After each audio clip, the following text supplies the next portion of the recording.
आज जब बच्चों ने मुझे दाल भिगोते हुए देखा तो बिलबुला उठे और कहने लगे कि ये क्या मामा, वही सिंपल दाल हर रोज बनाने बैठ जाती हैं। बनानी है तो वो लाहौर की मशहूर कश्मीरी दाल बनाना सिखाए ना, जिसको खाने के लिए लोग लाइनों में लगे होते हैं और इतना रश होता है कि पुलिस को भी छापे मारने पड़ते हैं। तो मैंने फिर इस चैलेंज को कबूल किया। मैंने कहा चलें आए, आपको और अपने व्यूअर्स को कश्मीरी दाल घर पर बनाना सिखाती हूँ और इतनी टेस्टी बनाना सिखाऊंगी कि आप उंगलियां तो क्या प्लेटें भी चाट जाएंगे। बिस्मिल्लाहिर्रहमानिर्रहीम। तो लाहौर की इस मशहूर कश्मीरी दाल को बनाने के लिए मैंने यहाँ पर 2 कप चने की दाल ली है और अगर इनको वज़न में मापा जाए तो ये 300 ग्राम है। और इसके साथ मैंने मसूर की दाल ली है, जो लाल जिसको मलका मसूर भी कहते हैं, ये मैंने 80 ग्राम ली है। आप चाहें तो इसको 100 ग्राम भी ले सकते हैं।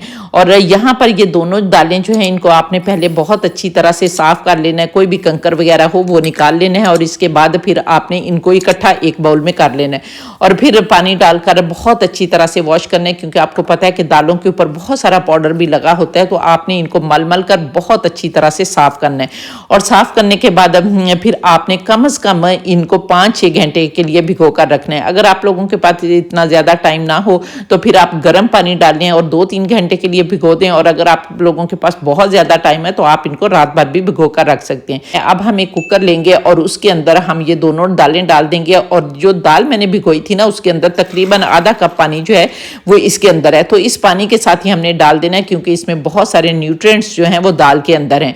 दाल डालने के बाद अब हमने इसके अंदर 1 लीटर पानी डालना है। ये जो जग है ना, इसके ऊपर मेजरिंग जग है, इसके ऊपर सारा कुछ लिखा होता है। और ये 1 लीटर पानी जो है ये भी कम होगा। टोटल पानी जो है वो तकरीबन 1.5 लीटर जाएगा, लेकिन ½ लीटर पानी जो है वो हम बाद में कंसिस्टेंसी को बरकरार रखते हुए जो है दोबारा डालेंगे।